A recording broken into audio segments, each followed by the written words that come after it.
Selamat pagi anak bapak semua.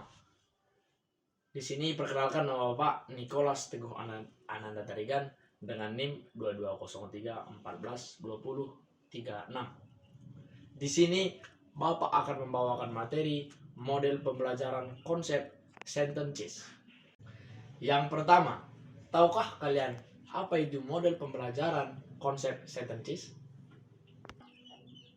Menurut Joyce dan Weil, model pembelajaran adalah suatu rencana atau pola yang dapat digunakan untuk membentuk kurikulum atau rencana pembelajaran jangka panjang, merancang bahan-bahan pembelajaran, dan membimbing pembelajaran di kelas ataupun di luar kelas. Dalam model pembelajaran cooperative learning sendiri memiliki pengertian. Pembelajaran kooperatif adalah strategi pembelajaran yang melibatkan partisipasi siswa dalam suatu kelompok kecil atau saling berinteraksi. Pembelajaran kooperatif merupakan bentuk pembelajaran dengan cara siswa belajar dan bekerja dalam kelompok-kelompok kecil secara kolaboratif yang anggotanya terdiri dari 4 sampai 6 orang dengan struktur kelompok yang bersifat heterogen. Mengenai model pembelajaran konsep sentences yang dikembangkan dari model pembelajaran comparative learning, ada beberapa pendapat mengenai definisi dari model pembelajaran konsep sentences. Di antaranya yaitu, yang pertama, model konsep sentences adalah model pembelajaran yang dilakukan dengan memberikan kartu-kartu yang berisi beberapa kata kunci kepada siswa. Kemudian kata kunci tersebut disusun menjadi beberapa kalimat dan dikembangkan menjadi paragraf. Yang kedua, kita akan membahas prinsip-prinsip atau ciri-ciri model pembelajaran konsep sentences.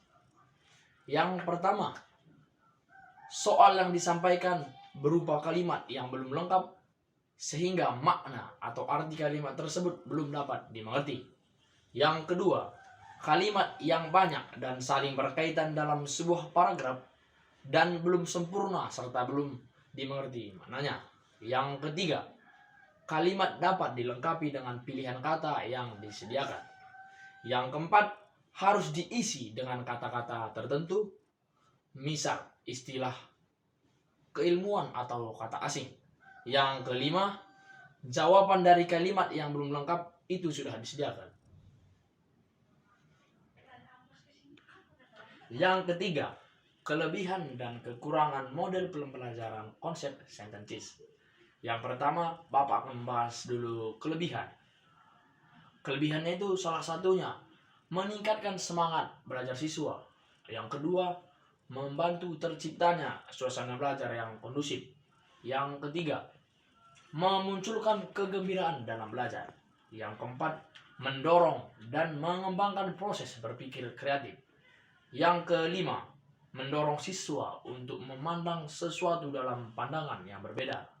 Yang keenam, memunculkan kesadaran untuk berubah menjadi lebih baik. Memperkuat kesadaran diri. Yang ke-8, lebih memahami kata kunci dari materi pokok pembelajaran.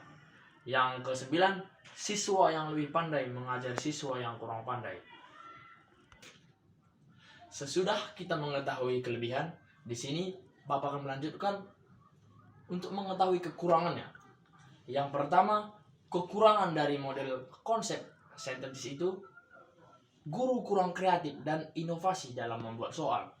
Yang kedua, siswa kurang terpacu mencari jawaban karena hanya cukup menebak kata, karena biasanya hanya kata hubung. Yang ketiga, kurang cocok untuk dipergunakan dalam setiap bidang studi.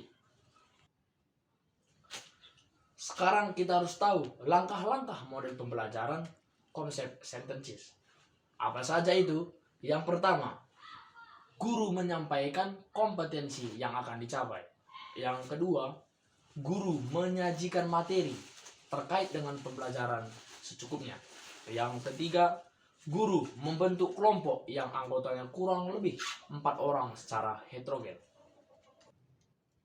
Jadi, dari semua yang Bapak jelaskan tadi, bisa kita mengambil kesimpulannya bahwa model pembelajaran complete sentences adalah model pembelajaran yang sederhana, di mana siswa belajar melengkapi paragraf yang belum sempurna dengan menggunakan kunci jawaban yang tersedia.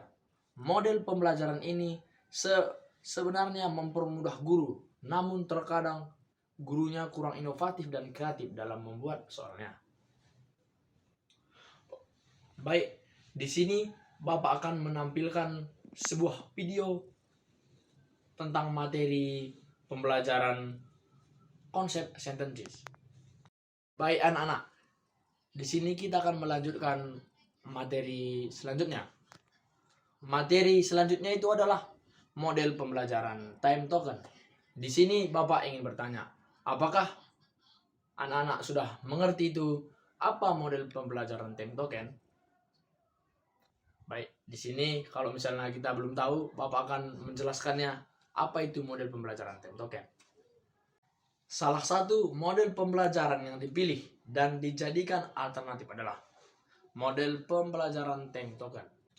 Dari pengertian di atas, dapat disimpulkan bahwa model pembelajaran time token adalah suatu model pembelajaran atau pelajaran guru dengan menggunakan pembelajaran secara kooperatif, yang mana secara tekniknya dapat membantu siswa belajar di setiap mana pembelajaran yang kurang dipahami siswa.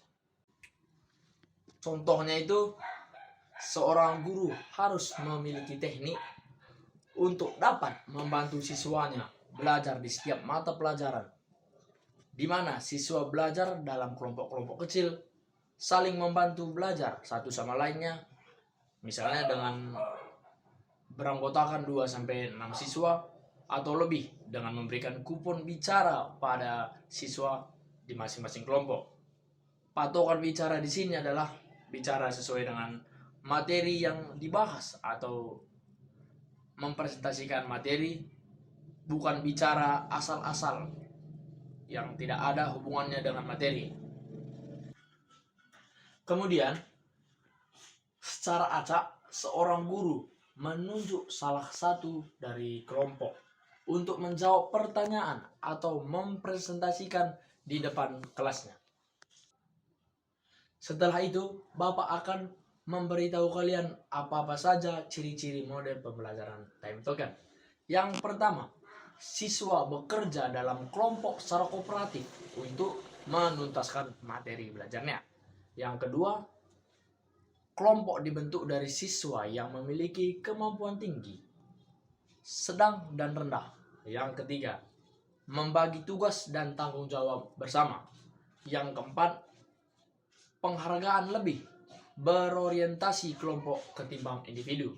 Yang kelima atau yang terakhir, pemberian kupon bicara pada setiap siswa.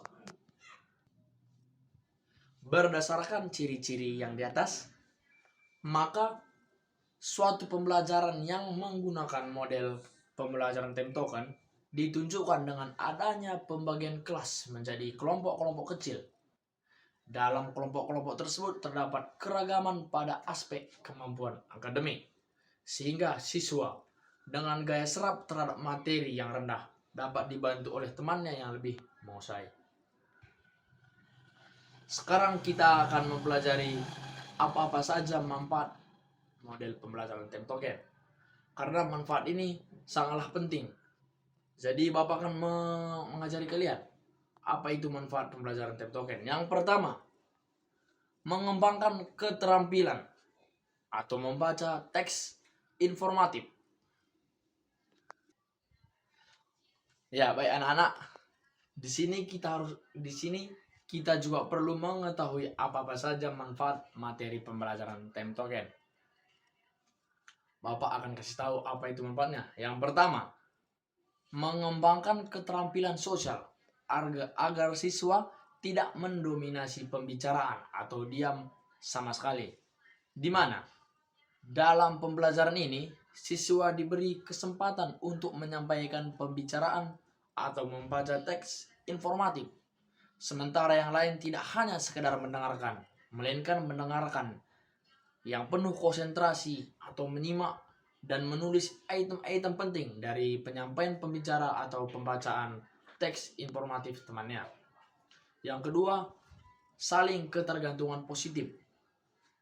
Dalam hal ini, ketergantungan dalam pencapaian tujuan pembelajaran, ketergantungan dalam menyelesaikan tugas, ketergantungan bahan atau sumber belajar, dan ketergantungan peran. Dan yang ketiga, interaksi tatap muka, di mana siswa belajar untuk tidak canggung dan tampil percaya diri di hadapan orang ramai, sehingga menjadi bekal untuk masa depan.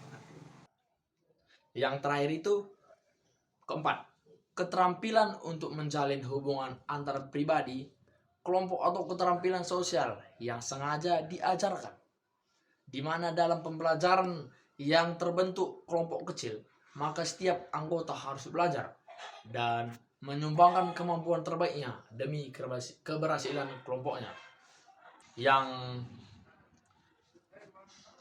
Yang keempat, kita harus mengetahui sintak dan langkah-langkah model pembelajaran time token.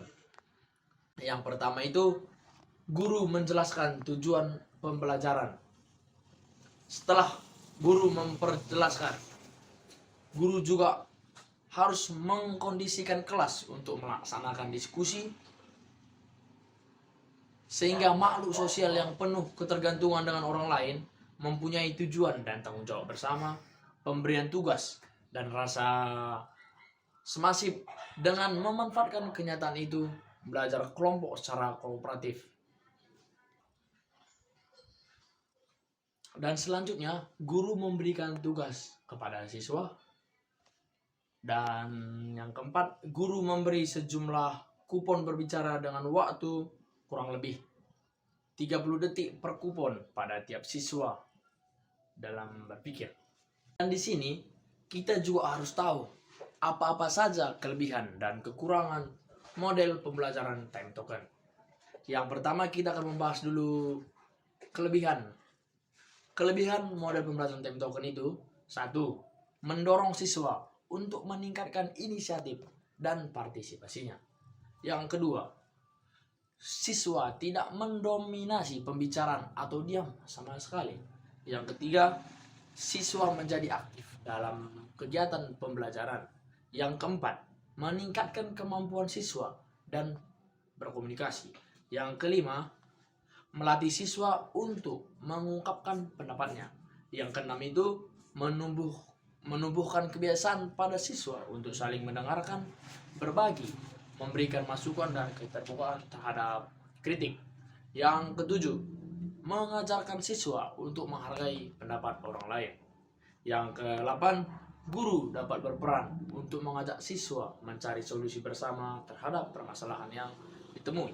Yang ke-9, tidak memerlukan banyak media pembelajaran. Sedangkan kekurangan dari model pembelajaran time token adalah, yang pertama, hanya dapat digunakan untuk mata pelajaran tertentu saja. Yang kedua, tidak bisa digunakan pada kelas yang jumlahnya biasanya banyak. Yang ketiga itu memerlukan banyak waktu untuk persiapan dan dalam proses pembelajaran, karena semua siswa harus berbicara satu persatu sesuai jumlah kupon yang dimilikinya. Yang keempat, siswa yang memiliki banyak pendapat akan sulit mengutarakan pendapatnya karena waktu yang diberikan terbatas. Jadi kesimpulan dari pembelajaran kita hari ini, model pembelajaran time token adalah model pembelajaran kooperatif yang menanamkan rasa tanggung jawab di setiap masing-masing siswa pada kelompoknya, di mana dalam model pembelajaran ini dengan langkah-langkah seperti berikut. Yang pertama itu, kondisikan kelas untuk melaksanakan diskusi. Selanjutnya, setiap siswa diberi kupon berbicara dengan waktu lebih kurang 30 detik. Setiap siswa diberi 3 buah kupon sesuai dengan waktu yang ditentukan. Selanjutnya, bila telah selesai berbicara, kupon yang dipegang siswa diserahkan setiap kali bicara 1 kupon. Dan yang Terakhir, siswa yang telah habis kuponnya tak boleh bicara lagi. Sedangkan siswa yang masih pegang kupon harus bicara sampai kuponnya habis. Dan seterusnya menuntut siswa untuk belajar dan saling menggantungkan pada orang lain.